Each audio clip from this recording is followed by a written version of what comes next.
다음 달 개막을 앞두고 있는 부산국제 어린이 청소년 영화제 빅키가 아이와 어른이 함께 즐길 수 있는 역대 최대 영화제로 준비되고 있습니다. 올해는 상영관도 북구까지 확대하며 참여형 영화제가 될 것으로 주목받고 있습니다. 산에서 커다란 바위가 굴러내려와 주택 담장을 덮친 마을이 있습니다. 문제는 주택바로 뒤편 야산에 균열이 있는 바위들이 있어 추가 사고가 우려되지만 뾰족한 대책이 없다는 겁니다. 부산의 한 아파트에서 홀병이 아래로 떨어져 주차돼 있던 승용차의 앞유리가 파손되는 사건이 발생했습니다. 여러분 안녕하십니까? 헬로티비 뉴스 부산입니다. 지난 27일 전국적으로 비가 왔을 당시 부산에서는 커다란 바위가 산에서 굴러내려와 주택 담장을 덮쳤습니다. 집주인이 놀라 대피했었는데요. 문제는 주택 바로 뒤편 야산에 균열이 있는 바위들이 있어 추가 사고가 우려된다는 겁니다. 스마트폰 출동 김한식 기자입니다. 누군가 가져다 놓은 듯 주택 안에 자리 잡은 커다란 바위. 바로 앞 주택 벽면은 무너져 내렸습니다. 많은 양의 비가 내렸던 지난달 27일 부산 진구의 한 주택 안으로 바위가 떨어져 내렸습니다. 함께 굴러내려온 또 다른 바위는 다행히 주택을 덮치기 직전 나무에 걸렸습니다. 집주인은 사고 당시를 떠올리면 아직도 아찔합니다. 쿵 소리가 안에 있으니까 쿵 소리가 나더라고. 너무 집에 갔어. 하고 자고 아침에 와가 헤개기 그랬다. 주택에서 5m가량 떨어진 경사지. 곳곳이 갈라진 바위들은 보기만 해도 위태롭습니다. 더욱이 바위 아래 집안까지 약해 많은 양의 비가 내릴 경우 추가 낙석 사고까지 우려됩니다. 수년 전 산사태가 발생하자 지자체에서는 높이 3m, 폭 15m 규모의 산사태 방지 시설을 설치했습니다. 주택가 바로 옆 야산도 바위 투성입니다. 커다란 바위 중앙에 균열이 생겼고 손을 대자 흙처럼 무너져 내립니다. 성인 키만한 바위는 굴러 내려오다 나무에 위태롭게 걸려 있습니다. 여기에 뿌리째 뽑힌 고목들도 치우지 않아 나뒹굴지만 관리는 되지 않습니다. 낙석 위험이 높은데 사고가 나면 곧바로 주택가를 덮치는 상황이 벌어질 수밖에 없습니다. 우리가 볼 때도 불안하지요. 그런 걸 좀 해주시면 좋겠지만 우리가 해주러 본다고 해줍니까?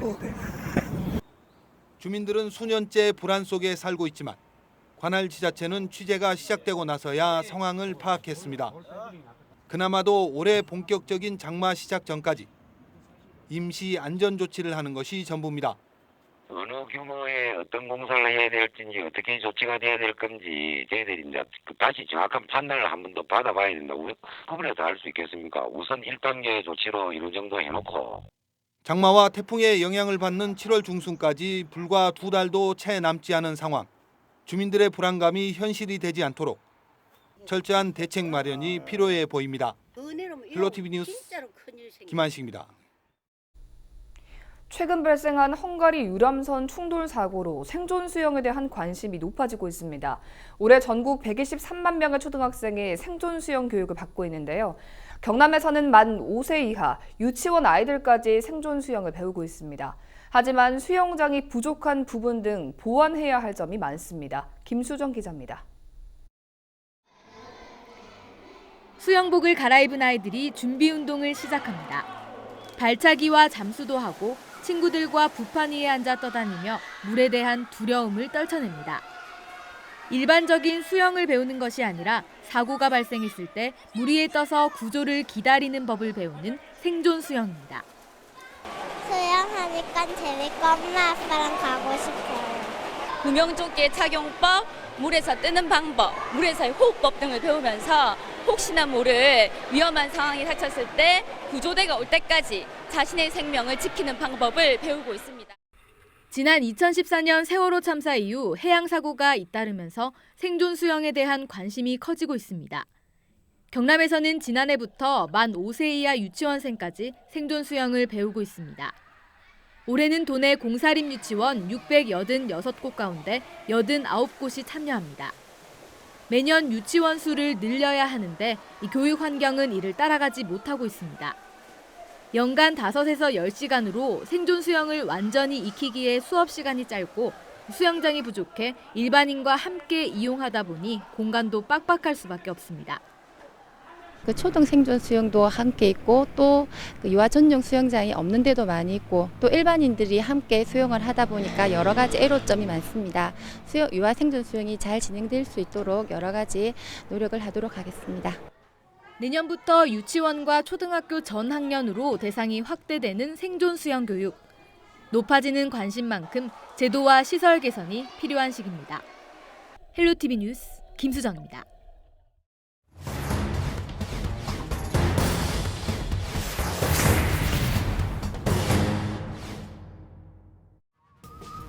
지난해 강서구의 한 신축 아파트에서 벽체 휘면상과 곰팡이 등 부실 시공 문제가 제기됐습니다.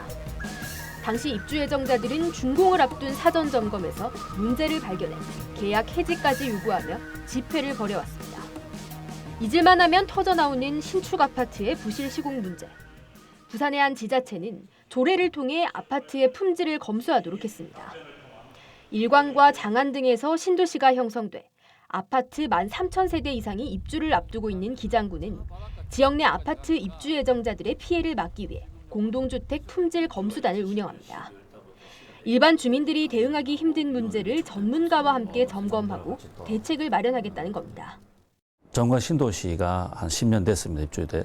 그 사이에 건설회사의 어떤 그 하자 부분 그런 부분이 많이 좀 있었습니다. 근데 어떤 법적인 근거라든가 이런 부분이 좀 미약했기 때문에 주민들이 좀 하자 부분에서 고통을 좀 많이 당했기에 그 부분에서 사전에 예방하고자 하는 어떤 취지가 있었습니다. 15명에서 20명으로 구성되는 품질 검수단은 군의원 3명과 공동주택 관련 기관이나 협회 추천인이 포함됩니다. 그리고 전문가들이 반드시 포함되도록 했는데 관련 분야 박사학위가 있는 사람 중 실무 경력이 있거나 건축사나 특급 건설기술자여야 합니다.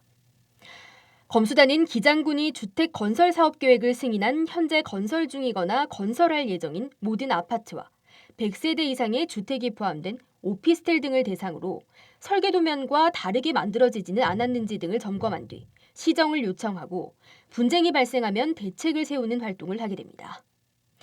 이러한 점검은 아파트 공정률 50% 그리고 95%일 때 2차례 실시하도록 해 사전에 부실 시공 논란을 막을 수 있습니다.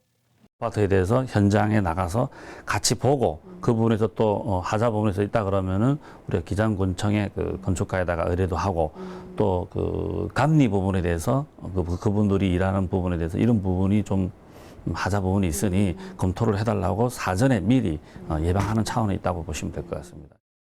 현재 기장군은 공동주택 품질 검수단으로 활동할 사람을 추천받고 있습니다. 부산 최초의 공동주택 품질 검수를 위한 조례는 부실 시공과 입주민 반발 등 갈등과 논란을 사전에 막을 수 있는 장치가 될 것으로 기대됩니다. 조례 돋보기 안수민입니다.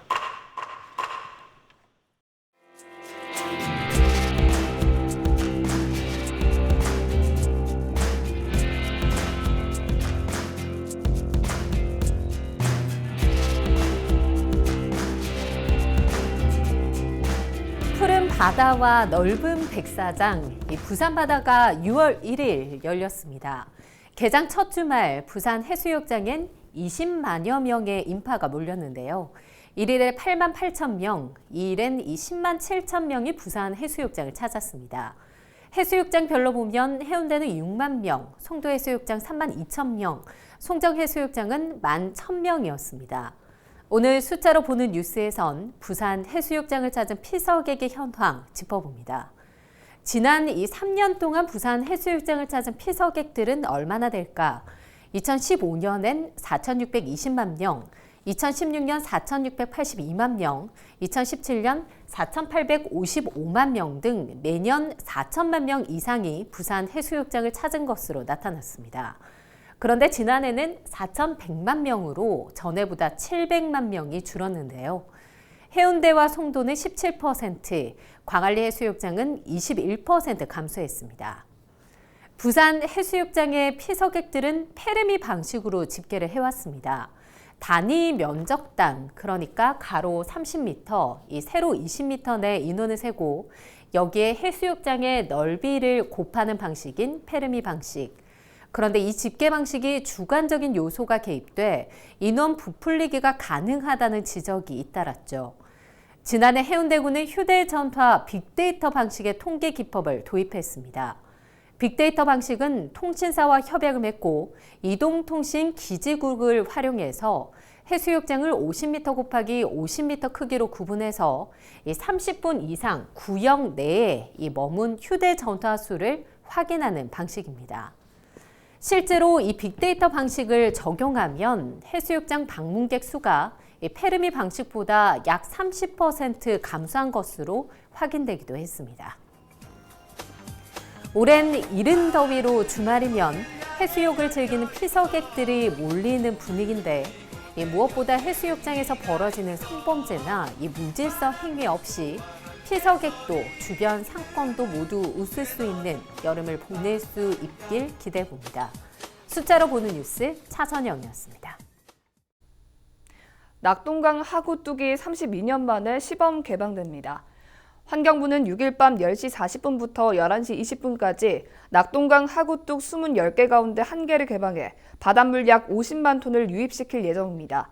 또 개방 이후에는 7일 새벽 1시부터 약 1,600만 통의 물을 하구뚝 하류로 방류하기로 했습니다. 이번 실험은 수문을 개방했을 때 바닷물이 얼마나 어디까지 유입되는지 확인하기 위한 것입니다. 지금까지 하구뚝 수문은 낙동강물을 바다로 방류하기 위해서 개방했지만 바닷물과 민물이 섞이는 지역의 생태계를 복원하기 위해 수문을 개방해야 한다는 주장이 꾸준히 제기되어 왔습니다. 미세먼지 저감을 위해 부산항만공사와 부산은행, 부산시설관리센터 등 4개 기관은 5일 협약을 체결했습니다. 이번 협약에 따라 항만공사는 미세먼지 청소 차량 4대의 운영비를, 부산은행은 차량 임대 비용을 지원하고 관리센터는 청소 차량을 직접 운영하게 됩니다. 앞으로 운영될 청소 차량은 도로 위의 미세먼지를 진공 흡입해 필터로 걸러내는데 연간 55톤의 미세먼지를 제거할 것으로 예상됩니다.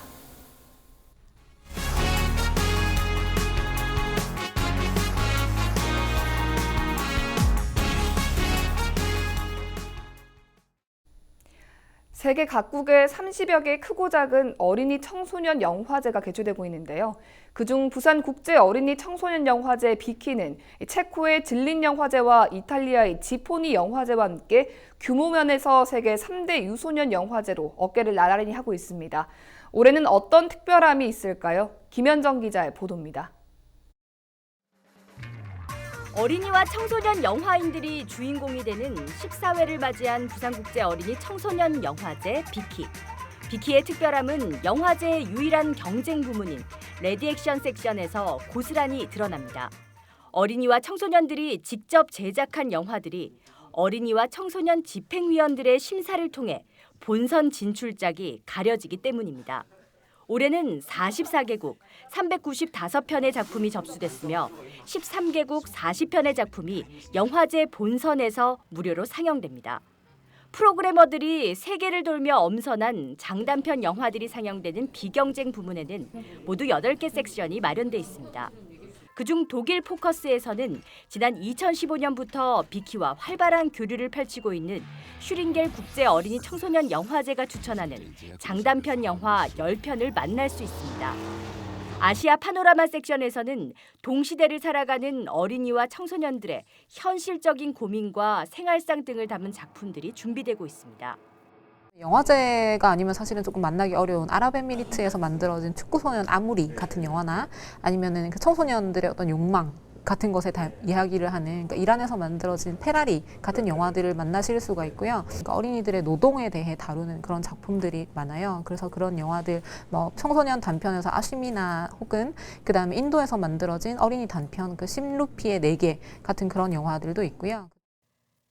올해 비키는 역대 최다 작품을 준비했고 해운대구와 북구에서 동시에 개최되며 더욱 많은 관객들을 찾아갈 계획입니다. 아이에게 감성을, 어른에게 감동을이라는 내용을 전달하기 위해서 61개 나라에서 170여 편의 이제 영화들을 모아왔는데요.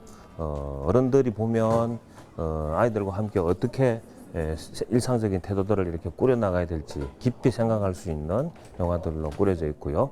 그리고 어린이 청소년이 직접 만든 영화, 이 부분은 훨씬 더 많은 이제 연대와 협력들을 필름앤펀, 나도 성우다, 시네마 스포츠 등 비키에 특화된 영화 워크숍에서는 영화와 함께 놀고 고민하고 공부할 수 있습니다. 어린이 청소년 영화제답게 매년 새로운 시도와 컨텐츠로 성장하고 있는 비키는 다음 달 9일부터 15일까지 일주일간 펼쳐집니다. 헬로티비 뉴스 김현정입니다. 기온이 오르고 꽃들이 활짝 피면서 요즘 양봉 농가에서 벌꿀 수확이 한창입니다. 직접 꿀 뜨는 작업부터 짜는 것까지 꿀 수확 현장을 카메라에 담았습니다. 김단비 기자입니다. 네, 저는 지금 청양군 정산면에 위치한 양봉 농가에 나와 있습니다. 오늘 하루 동안 이곳에서 꿀을 뜨는 작업부터 완성된 꿀을 담는 소분 작업까지 양봉 농가의 일상을 체험해 보도록 하겠습니다. 긴팔 긴 바지에 촘촘한 그물 모자로 얼굴을 가리고 손에 장갑을 착용하면 그야말로 완전 무장. 추가로 벌을 쫓아낼 수 있도록 쑥 연기를 피우는 통까지 준비하면 수확 준비가 끝납니다. 네모난 통에서 벌집 하나를 꺼내보니 수천여 마리의 꿀벌들이 가득합니다. 기계로 털어내자 칸칸마다 빽빽히 달콤한 꿀이 꽉 차 있습니다. 5월 아카시아 꿀 수확이 끝나고 나면 6월부터는 온나무 꿀이, 7월에는 밤꿀 채취가 진행됩니다. 새벽 5시부터 눈코 뜰 새 없이 바쁜 요즘 일주일에 한 번꼴로 수확이 이루어지고 있습니다. 양봉은 2월 달부터 시작해가지고 11월 달까지 기르는데 때로는 소독도 철저히 해줘야 되고 또 병이 오지 않도록 관찰도 많이 해줘야 되고 하나하나 손이 많이 간다고 생각합니다. 벌집을 수거하는 단계가 끝나면 다음은 꿀을 뽑아내는 작업입니다. 지금 이렇게 벌판에 하얗게 형성된 것을 밀랍이라고 하는데요. 좋은 꿀을 짜기 위해서는 이 밀랍을 제거하는 과정이 꼭 필요합니다.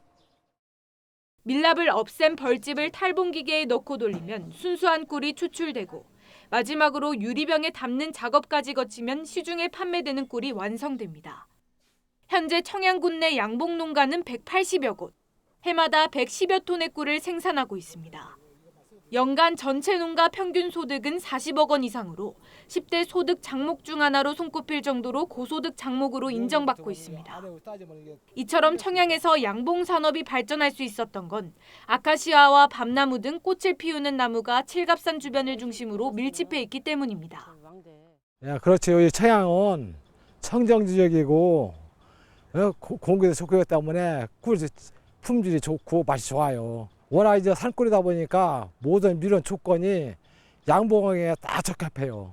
그래가지고 이 청양에 지금 양봉 농가들이 엄청 지금 늘어나고 있거든요.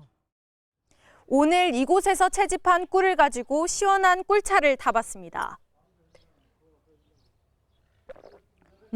아주 달달하니 맛있는데요. 이 꿀은 차뿐만 아니라 다양한 요리에도 활용할 수 있습니다. 지금까지 청양 양봉 농가에서 헬로티비 뉴스 김담희입니다. 부산지법 형사상부는 조현병 치료를 거부한 채 거리를 가다 시민과 경찰에 폭행한 혐의로 기소된 30대 남성에게 징역 1년을 선고한 원심을 파기하고 징역 10개월을 선고했습니다.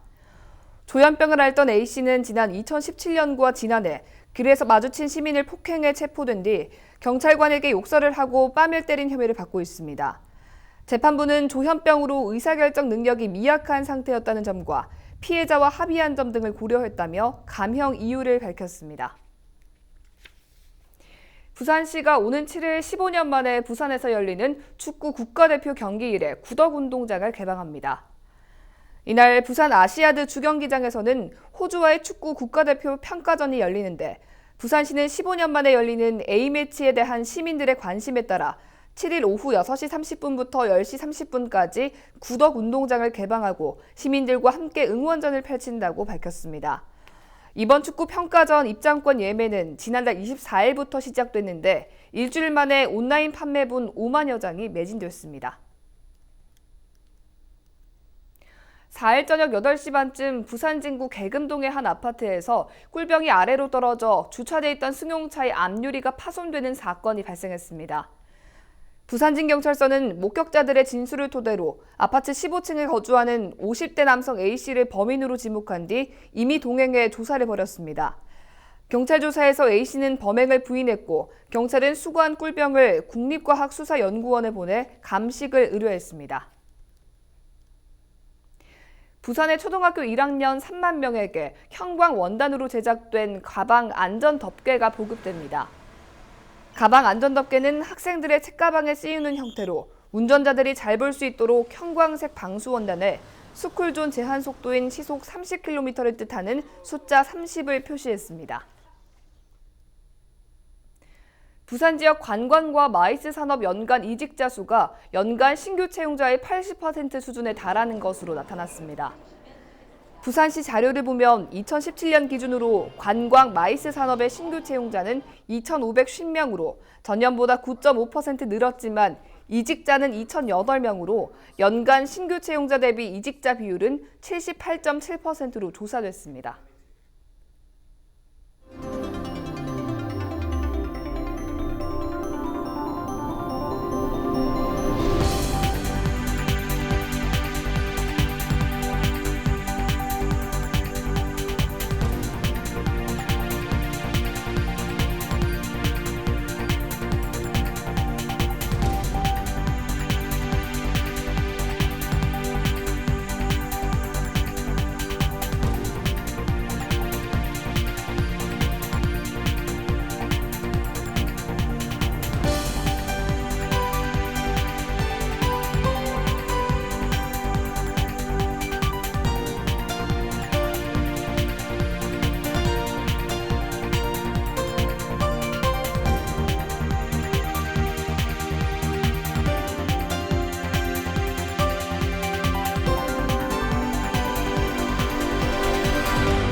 (6월 6일) 기상정보입니다.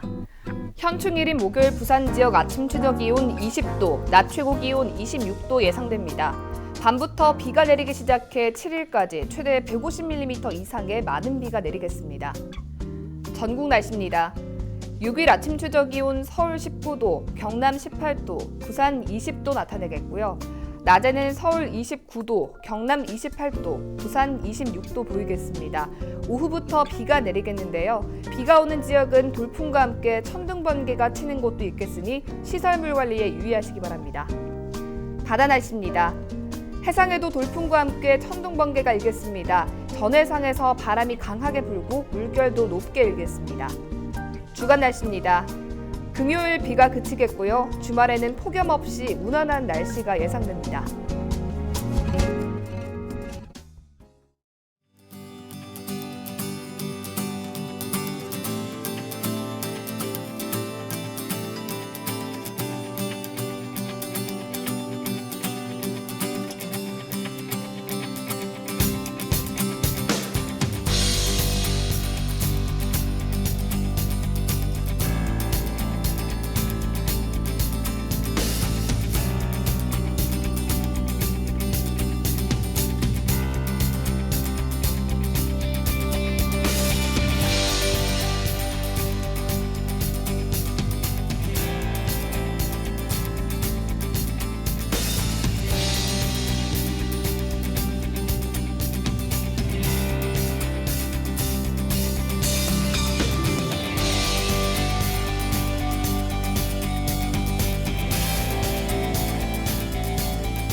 이상으로 뉴스를 마칩니다. 저희는 언제나 지역 주민 여러분 곁에 있겠습니다. 고맙습니다.